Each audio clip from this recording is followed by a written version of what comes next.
تو اب یہ معاملہ تو ایم کیو ایم لندن تک کی حد تک کا ہے، لیکن ظاہر ہے کہ 17 جو ستمبر سالگرہ کا دن، تو سالگرہ کے دن ظاہر ہے کہ لا انفورسمنٹ ایجنسیز کے پاس یہ انفارمیشن تھی کہ جی شہر کے اندر کوئی بڑی ایکٹیویٹی ہو سکتی ہے، لیکن اس سے پہلے اچانک آپ کے علم میں ہے کہ 9/0 میں آتش زدگی کا واقعہ ہو گیا۔ اب اس واقعے کے بعد ظاہر ہے کہ دو اوپینین آئے،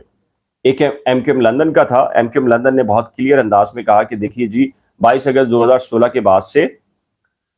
9/0 کی بجلی نہیں تھی، گیس نہیں تھی، کوئی رہ نہیں رہا تھا اس کے اندر، تو اچانک سے جو دھماکے ہوئے اور ایک دم سے جو ہے وہ بجلی کے بغیر وہاں شارٹ سرکٹ ہو گیا، تو اس پہ کوسچن مارک ہیں۔ تو ڈیفینیٹلی جو انتظامیہ ہے ان کا یہ کہنا ہے کہ جی یہ تو جی میں نے بھی اس وقت یہ کہا تھا کہ جی جو ایم کیو ایم کا معاملہ ہے اس میں یہ معاملہ اب رکے گا نہیں بلکہ آگے جائے گا، اور پھر اس کے بعد سندھ بلڈنگ کنٹرول اتھارٹی کی جو ایک رپورٹ ہے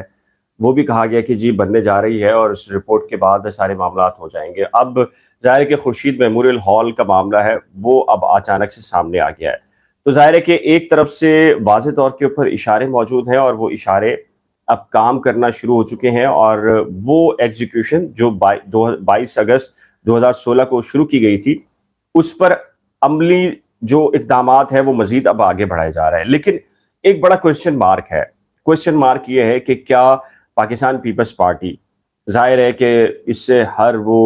شخص جو کرپشن کے خلاف یا پھر جو اس کے طرز حکومت ہے اس سے نالا ہے، وہ ایک بڑا ایک سوال کرتا ہے لا انفورسمنٹ سے بھی اور قانون نافذ کرنے والے اداروں سے بھی کہ کیا آخر، اور پھر شہریوں سے بھی اندرون سندھ کے، آخر پاکستان پیپلز پارٹی کو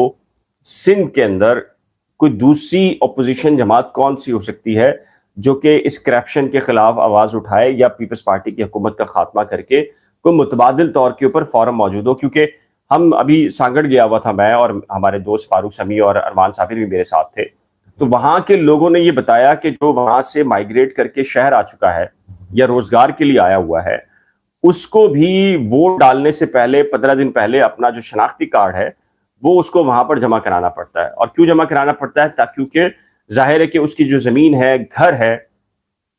اس کو کہا جاتا ہے کہ جی اگر آپ چاہتے ہیں کہ آپ کی زمین آپ کے نام رہے یا آپ کا گھر آپ کے نام رہے تو پھر آپ کو یہاں آ کر ووٹ ڈالنا پڑے گا۔ اور مجھے تو یہاں تک کچھ لوگوں نے بتایا جو کراچی میں سیٹل ہو چکے ہیں، اندرون سندھ سے ان کا تعلق ہے، کہ وہ وڈیرے وہاں کے بسیں بھیجتے ہیں یہاں پر، اور یہاں سے وہ لوگ جن کا ابھی تک پتہ اور ووٹ بینک جو ہے وہ اندرون سندھ میں ہے، وہ جانے پر مجبور ہوتے ہیں ان کی گاڑیوں میں اور ووٹ ڈال کر آتے ہیں۔ تو یہ صورتحال جو اندرون سندھ کی ہے، تو اس کی وجہ سے ظاہر ہے کہ ایک بڑا کوسچن مارک تو یہ ہے کہ اگر ایم کیو ایم کی یہ والی جو سیاست ہے، یہ اگر اس کو ختم کر دیا جائے یا اس کے اندر آپ درار ڈالنے کی کوشش کریں، تو پھر پاکستان پیپلز پارٹی کا چیلنج کرنے والا اس کو، یا سندھ کے اندر جو اس کی اقتدار کو بہتر بنانے میں اپنا رول ادا کرنے کے لیے کوئی کرنے والا پھر کون ہو سکتا ہے؟ ایک آپشن ہے پاکستان تحریک انصاف، اور حلیم عادل شیخ صاحب سے کل بھی ہماری ملاقات ہوئی، کافی تفصیل کے ساتھ بات ہوئی۔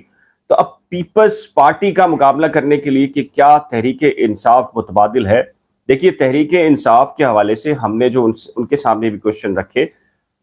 پی ٹی آئی کراچی کے اندر تو کسی حد تک موجود ہے،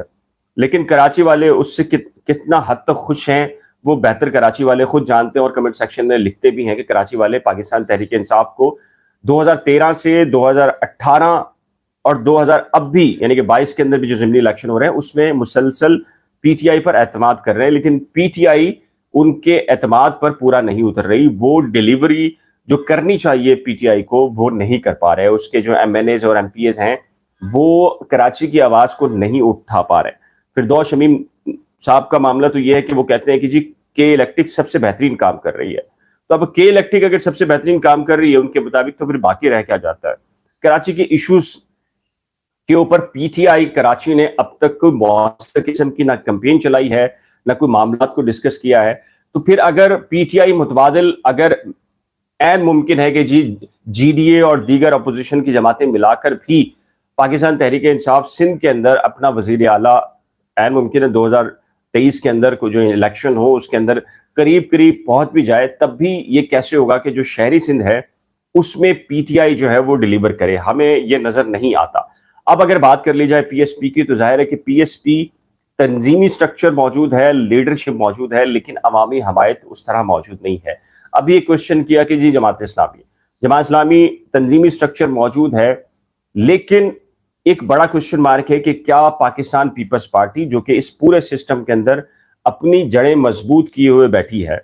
کراچی شہر کی بات نہیں کر رہا، پورے سندھ کی بات کر رہا ہوں، ظاہر ہے کہ پورے سندھ کے اندر تبدیلی آئے گی، پیپلز پارٹی سندھ حکومت سے باہر جائے گی تب ہی کچھ ہوگا، انٹل انلیس، کیونکہ اس کی بنیادی ریزن یہ ہے کہ آپ صرف کراچی کی بیس کے اوپر جماعت اسلامی یا پی ایس پی کی بات کریں تو ٹھیک ہے، ایک اچھا خاصا ووٹ بینک بھی ہو سکتا ہے، ووٹرز بھی ہیں، ساری چیزیں ہیں، لیکن پیپلز پارٹی کو آپ جب تک سندھ حکومت سے جو جمہوری طریقے سے نہیں چھین پائیں گے اس وقت تک یہ ساری چیزیں نہیں ہوں گی۔ اس کی وجہ یہ ہے کہ اب پوری کی پوری جو بیوروکریسی ہے وہ پیپلز پارٹی کی ہے، پورا سسٹم پیپلز پارٹی کا ہے، پٹواری نظام ہو، دیہی سندھ کے اندر جو سٹرکچر ہو، وڈیرہ شاہی ہو، سارے کے سارا پیپلز پارٹی کا ہے۔ تو اب اگر مہاجر سیاست اگر مائنس کرتے ہیں اور پی ٹی آئی یہ سمجھتی ہے کہ جی مہاجر سیاست یعنی کہ ایم کیو ایم کو کمزور کر کے ایم کیو ایم ختم کر دی جائے،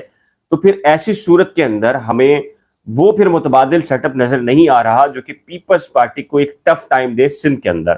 کیونکہ معاملہ کراچی حیدرآباد کا نہیں ہے، پورے کے پورے سندھ کا ہے۔ میں سانگڑ گیا، وہاں لوگ بلبلا رہے ہیں، کسی کے پاس سامان نہیں پہنچتا، ایون کے سانگڑ کے اندر شازیہ مری جس حلقے کے اندر وہاں سے وہ شازیہ مری کا حلقہ ہے، اس کے بالکل قریب جا کر ان کے گھر کے سامنے ہم نے لوگوں سے پوچھا ہے، نہ ٹینٹ کسی گورنمنٹ نے فراہم کیے ہیں، نہ کوئی سہولت ہے، 3 میں سے 1 وقت کا کھانا آتا ہے اور وہ بھی سرکاری خرچے کا کھانا ہے، لیکن ان کو یہ کہا جاتا ہے کہ جی آپ کو شازیہ مری یا دیگر جو ایم ایل ایز ہیں اور ایم پی ایز ہیں ان کی جانب سے فراہم کیا جا رہا ہے۔ اور پھر ہم نے کچھ لوکل افراد جو این جی اوز ہیں ان سے جب پوچھا کہ یہ کیا معاملہ ہے تو انہوں نے کہا کہ اگر 100 افراد کا اگر کھانا 3 وقت کا لکھا جاتا ہے تو 15 افراد کو پہنچ رہا ہے، وہ بھی 1 وقت کا کھانا۔ تو آپ اندازہ کریں، یو این سے آ رہی ہے امداد، مڈل ایسٹ سے آ رہی ہے، اوورسیز پاکستانی بھیج رہے ہیں، ٹرکی نے بھی بھیجا ہے، امریکہ، دیگر ممالک جو ہے وہ ساری کی ساری چیزیں بھیج رہے ہیں، لیکن سیلاب کی جو امداد ہے وہ بھی نیچے نہیں پہنچ رہی۔ آیا ہوں، کہیں ہم نے سرکاری خیمے نہیں دیکھے، تمام مختلف جو این جی اوز ہیں وہ پرووائڈ کر رہی ہیں۔ تو ایسی صورتحال کے اندر جو منظر نامہ ہے وہ بڑا ہی خوفناک ہے سندھ کا۔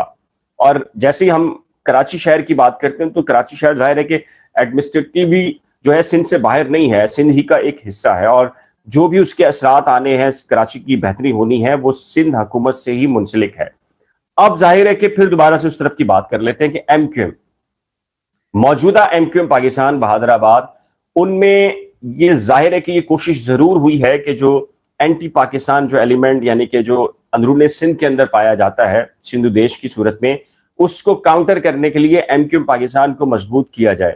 اور یہ ایکسرسائز پچھلے دنوں ہوئی بھی ہے۔ لیکن ایم کیو ایم پاکستان کا ایک پرابلم یہ ہے کہ ایم کیو ایم پاکستان میں جو لیڈرشپ ہے ان کا قد کاٹ یا ان کی جو سوچ ہے، اپروچ ہے، وہ اتنی وسیع نہیں ہے، وہ ایک دوسرے کے مد مقابل ہیں، گروپوں میں تقسیم ہیں، وہ تقسیم در تقسیم در تقسیم ہے۔ یہی وجہ ہے کہ آئے روز ایک نہ ایک سکینڈل، ایک گفتگو، ایک معاملہ، اب ظاہر ہے کہ کامران ٹسوری